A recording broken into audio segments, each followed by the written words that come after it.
Good evening DSC aspirants, welcome to my channel. Friends చూడండి ఒక్కసారి, మీకు 6th క్లాస్ టెక్స్ట్ బుక్ అందరి దగ్గర టెక్స్ట్ బుక్ ఉంటుంది కదా, లేకుండా అయితే ఎవరు ఉండరు. వేదకాలం చాలా ఇంపార్టెంట్. మీ దగ్గర ప్రీవియస్ పేపర్స్ ఉంటే ఒక్కసారి చూడండి. టెట్ ప్రీవియస్ పేపర్స్ ఉన్నా చూడండి. సోషల్లో వేదకాలం నుంచి మనకి ఉపనిషత్తులు, అరణ్యకాలు, ఈ వేదకాలం నుంచి బిట్ అయితే కంపల్సరీ వస్తుంది. నేను చెప్పడం కాదు, మీరు చూస్తే తెలుస్తుంది. ప్రీవియస్ పేపర్స్ చూసుకోండి ఒక్కసారి. ఎక్కడైనా సరే దొరికితే ఒకసారి చూడండి. మనకి వేదకాలం నుంచి కంపల్సరీ బిట్ పడుతుంది. అసలు సిక్స్త్ క్లాస్ మొత్తం నుంచి ఒక బిట్టు, అంటే ఈ వేదకాలం నుంచి ఒక బిట్టు పడే అవకాశం ఉంది.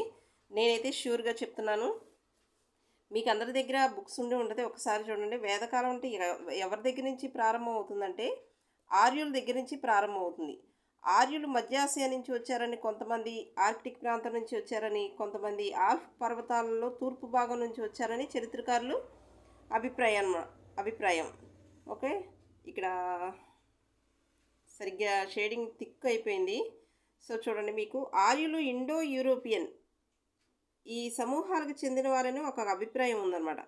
నెక్స్ట్, ఆర్యులు స్వస్థలం భారతదేశమే అని కొంతమంది అభిప్రాయం ఉంది. చూడండి, థార్ ఎడారిలో ఇంకిపోయిన నదినే సరస్వతి నది అంటారు. ఓకేనా. అసలు ఆర్యుల దండయాత్ర వల్ల సింధు ప్రాంతం, సింధు నాగరికత పతనం అయిపోయిందని కొన్ని వాదనలు అయితే ఉన్నాయి కదా. చూడండి, ఆర్యుల నాగరికత సింధు మరియు సరస్వతి నది మైదాన ప్రాంతాలు వికసించింది. అంటే ఈ థార్ ఎడారిలో ఇంకిపోయిన నదే సరస్వతి అనే అభిప్రాయం ఉందన్నమాట. ఋగ్వేదంలో సరస్వతి నదిని గురించి పలుసార్లు చెప్పడం జరిగింది. ఆధారాలు, వాంగ్మయ ఆధారాలు, పురావస్తు ఆధారాలు. వాంగ్మయ ఆధారాలు అంటే ఏంటి? వేదాలు, ఇతిహాసాలు. వేదాల్లో తెలిసిందే కదా, 4 వేదాలు. ఇక్కడ ఇతిహాసాలు అంటే రామాయణం, మహాభారతం. ఇక్కడ చూడండి, బ్రాహ్మణాలు, అరణ్యకాలు, ఉపనిషత్తులు చాలా ఇంపార్టెంట్. చూడండి, వేద సాహిత్యం అంటే లైట్గా టచ్ చేస్తున్నాను, తర్వాత ఇంటర్మీడియట్కి వెళ్దాం. ఓకేనా. నెక్స్ట్, వేద సాహిత్యం అంటే ఏంటి? అసలు సంస్కృత భాషలో వేదం అంటే ఉన్నతమైన జ్ఞానం, ఆత్మజ్ఞానమే వేదం. వేదాలను శృతులు అంటారు. చాలా ఇంపార్టెంట్. వేదాలను శృతులు అని కూడా అంటారు. భారతీయ యోగాకు వేదాలే ఆధారాలు. తమ్నైల్ చూస్తే తెలుస్తుంది. వేదాలు అంటే యోగాకి ఆధారం అనమాట. వేదాల్లో లోతైన ఆధ్యాత్మిక శాస్త్రీయ విజ్ఞానం ఉంటుంది.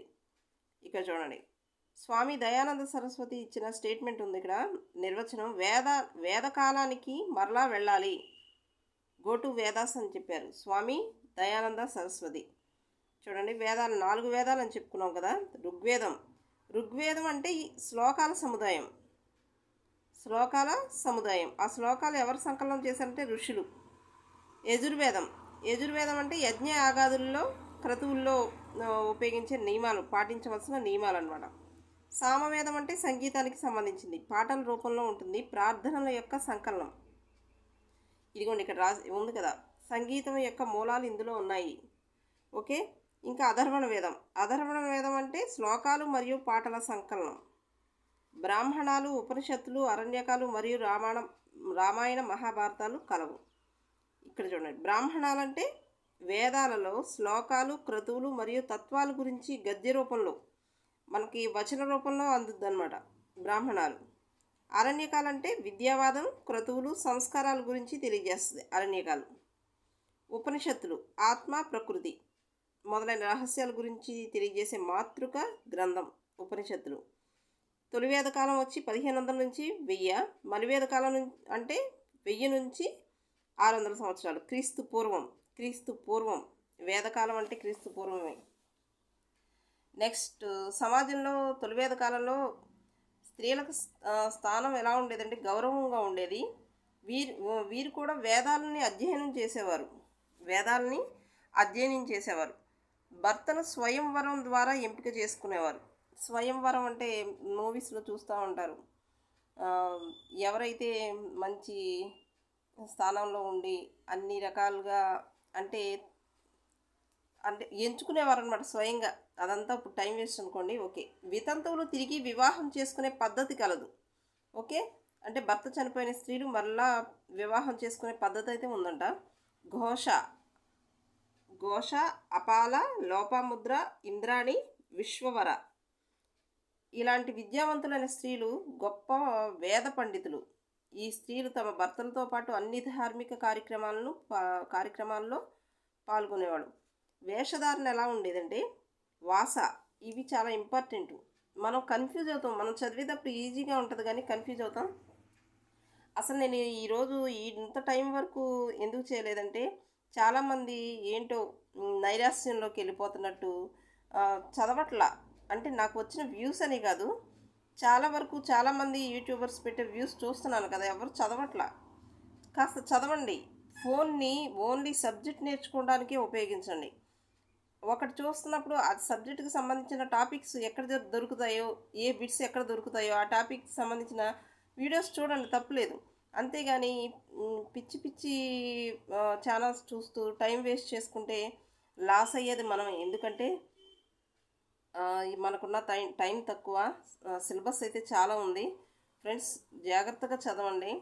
మనకు అసలే సోషల్ అవడం కదా, కాస్త కష్టంగా ఉంటుంది. మిగతా వాళ్ళు కష్టమే అనుకోండి, కానీ మనమైతే చాలా ఎక్కువ కష్టపడాలని నా ఉద్దేశం. ఎందుకంటే సిలబస్ అయితే చాలా ఎక్కువగా ఉంది. దయచేసి టైం వేస్ట్ చేయొద్దు. ప్లీజ్ లైక్ చేయండి, ఒక చిన్న లైక్ చేయండి, షేర్ చేయండి, సబ్స్క్రైబ్ చేసుకోండి, ఓకేనా. వాస అంటే దోవతి. ఆదివాస అంటే శరీరం పైభాగాన్ని కప్పుకునేది. ఆదివాస అంటే పైనుంచి, ఆది అంటే ముందు నుంచి కింద వరకు కప్పుకునేది. ఇక్కడ బంగారు దారంతో కుట్టేవాళ్ళంట. స్త్రీలు చెవిరింగులు, కంఠాభరణాలు, గాజులు, కాలి పట్టీలు ధరించేవారు. తలకి నూనె రాసుకుని జడలు కూడా అల్లుకునేవాడు. ఓకే. నెక్స్ట్ వినోదాలు, నాట్యం, సంగీతం. 3 రకాలైన సంగీత వాయిద్యాలు ఉన్నాయంట. విద్య, యుద్ధతంత్రం, వేదాంతం, వ్యవసాయం, పశువుల పెంపకం, హస్తకళలు నేర్చేవారు. అరుంధతి సినిమాలో అనుష్క లాగా అనమాట. ఓకే, జస్ట్ జోక్ చేశాను. ఆహారం మరియు పంటలు, బియ్యం, బార్లీ, బీన్స్ అండ్ నువ్వులు. ఇలా సింధు ప్రజల ఆహారం వారు రొట్టె, కేకులు, పాలు, వెన్న, మజ్జిగ, పండ్లు తినేవాళ్ళు. ఇంకా మతంకి వచ్చి దేవుడు ఒక్కరే అని నమ్మేవారంట ఆర్యులు. ఒకే చైతన్యం అంటే ప్రపంచమంతా ఒకే చైతన్యం, ఆత్మ వ్యాపించి ఉందని నమ్మేవారు. వ్యక్తి దేవుని అంశతో జన్మించాడని వీరి నమ్మకం. ఓకే. వర్ణ వ్యవస్థ, తొలివేద కాలంలో ఎలాంటి వివక్షత లేదు. అంటే కులాంతర వివాహాలు చేసుకునేవారు అనమాట. ఎవరికి నచ్చిన వృత్తులను స్వేచ్ఛగా ఎంపిక చేసుకోవచ్చు. రాజకీయ జీవనం, ఆర్యులు తెగలుగా నివసించేవారు. తెగల కంటే గుంపులుగా. ఆ నాయకుడిని, తెగల నాయకుడిని రాజని అనేవాళ్ళు. ఇక్కడ సభా సమితి అని 2 సభలు ఉండేవి కదా, అంటే సలహాలు ఇవ్వటానికి పరిపాలనలో. ఇక్కడ ప్రజల యొక్క సంక్షేమాన్ని చూసేవాడు రాజు. నెక్స్ట్, ఓకే, ఇక్కడ వరకు అయితే మనం ప్రజెంట్ చూద్దాము. టెక్స్ట్ బుక్ చూద్దాం. ఇంటర్మీడియట్ టెక్స్ట్ బుక్ చూడండి, అందరి దగ్గర ఉందా, లేకపోతే డోంట్ వరీ, చూడండి. వైదిక యుగం చాలా ఇంపార్టెంట్. కాలం, తొలివేద కాలం, క్రీస్తుపూర్వం 1500 నుంచి 1000. 6th క్లాస్ టెక్స్ట్ బుక్ ఇదే ఉంది కదా. మలివేద కాలం అంటే 1000 నుంచి 600 క్రీస్తుపూర్వం. ఆర్యులు భారతదేశానికి రావడంతో వేదకాలం ప్రారంభమైంది. వేదాలు 4 చెప్పుకున్నాం కదా, కాబట్టి వైదిక యుగం అంటారు. ఓకే, కొత్త బిట్స్ ఏమైనా వస్తే అవి చూద్దాం. ఆర్యులు అనే పదం ఆర్య అనే సంస్కృత పదం నుంచి వచ్చింది. ఇది కొత్త బిట్ కదా, నోట్ చేసుకోండి. దీనికి గొప్పవారు అని అర్థం. ఆర్యులు అంటే గొప్పవారు. క్రీస్తు శకం 19వ శతాబ్దంలో ఆర్యులు ఒక తెగగా గుర్తించబడ్డారు. వారిని ఇండో యూరోపియన్ భాషలకు చెందిన ఒక భాష వర్గంగా పేర్కొంటారు. ఇక్కడ కొత్తది ఉంది. సంస్కృత పదాలు మత్రి, పిత్రి అనే పదాలు లాటిన్లోని మటర్, పటర్కు దగ్గరగా ఉన్నాయంట. అలాగే హిటైట్ భాషలోని ఇంద్ర అనే శబ్దం, వేదాల్లో ఇంద్ర అనే శబ్దం ఒకే మాదిరి శబ్దాలు. కసైట్ అంటే మెసోటోమియా, సూర్య మరుట్లకు సమానం కావడం విశేషం. ఇవి నోట్ చేసుకోండి, ఓకే.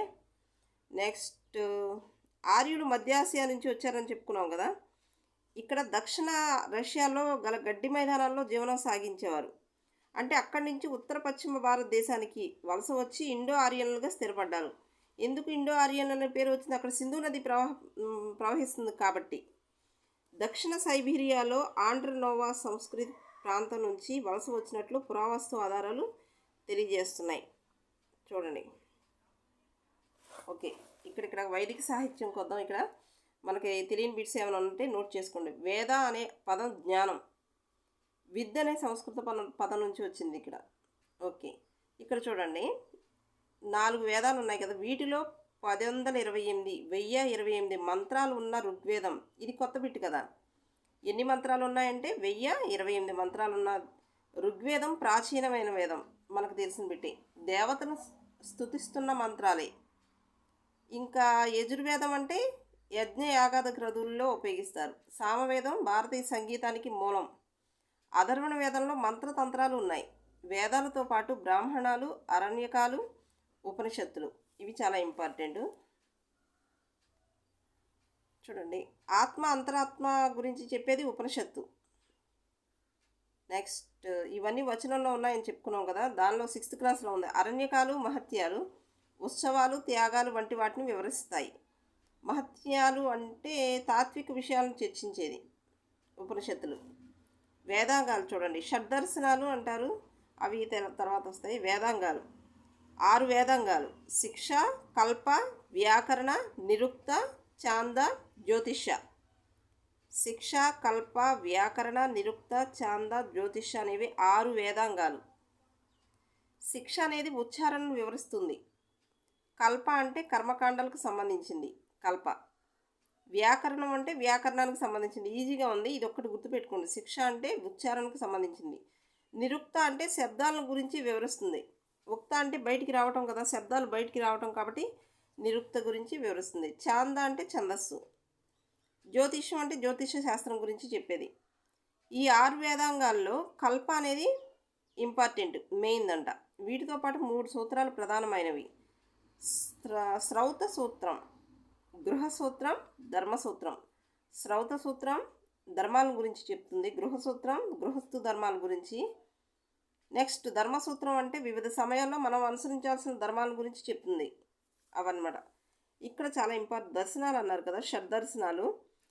వీటిలో బిట్ వచ్చింది, ప్రీవియస్ బిట్. న్యాయం, వైశేషికం, సాంఖ్యం, యోగం, పూర్వమీమాంస, ఉత్తరమీమాంస. వీటిని షడ్దర్శనాలు అంటారు. న్యాయం గురించి చెప్పింది గౌతముడు, వైశేషికం గురించి కన్నడ ఋషి, సాంఖ్య దర్శనం కపిలుడు, యోగ దర్శనం పతంజలి యోగా గురించి అంటారు కదా. పూర్వమీమాంస జైమిని, ఉత్తరమీమాంస బాదరాయణుడు. చాలా ఇంపార్టెంట్, రిపీటెడ్గా ఒకసారి బిట్ వచ్చింది. నెక్స్ట్ ఉపవేదాలు. ధనుర్వేదం అంటే యుద్ధ విద్యలు, అంటే విల్లుతో ధనస్సులతో చేసేది కదా. గంధర్వ వేదం అంటే సంగీతానికి. శిల్పవేదం అంటే శిల్పకళకి. ఆయుర్వేదం అంటే జీవశాస్త్రానికి సంబంధించింది. ఓకే ఫ్రెండ్స్, ఇక్కడ వరకు మనం చెప్పుకున్నాం. టైం వేస్ట్ చేయకండి. ఎందుకు చెప్తున్నానంటే పదే టైం వేస్ట్ చేస్తే మనకి రాక వచ్చింది. మనం చాలా కష్టపడ్డాం. ఇంకొంత సమయం కష్టపడి మనం జాబ్ తెచ్చుకున్నాం అనుకోండి, ముందు మంచి భవిష్యత్తు ఉంటుందని నా ఉద్దేశం. దయచేసి టైం వేస్ట్ చేయొద్దు, ఆలోచించండి, చదవండి, లైక్ చేయండి, షేర్ చేయండి, అటు సబ్స్క్రైబ్ చేయండి. ఎందుకు చెప్తున్నానంటే లైక్ చేస్తే నాకు కాస్త ఎంకరేజ్గా ఉంటుంది. పర్వాలా, నేను చెప్పేది కూడా వాళ్ళకి వెళ్తుంది, సబ్జెక్ట్ వెళ్తుంది, వాళ్ళు నేర్చుకుంటారు, వెళ్తుంది, నచ్చుతుంది అని నాకు అనిపిస్తుంది అనమాట. సో నేను ఆ విషయం మీకు చెప్తున్నాను. దయచేసి లైక్ చేయండి, షేర్ చేయండి, సబ్స్క్రైబ్ చేసుకోండి. కొత్త వాళ్ళకి అంటే టెక్స్ట్ బుక్ లేని వాళ్ళకి యూజ్ అవుతుంది. ఓకేనా? Thank you.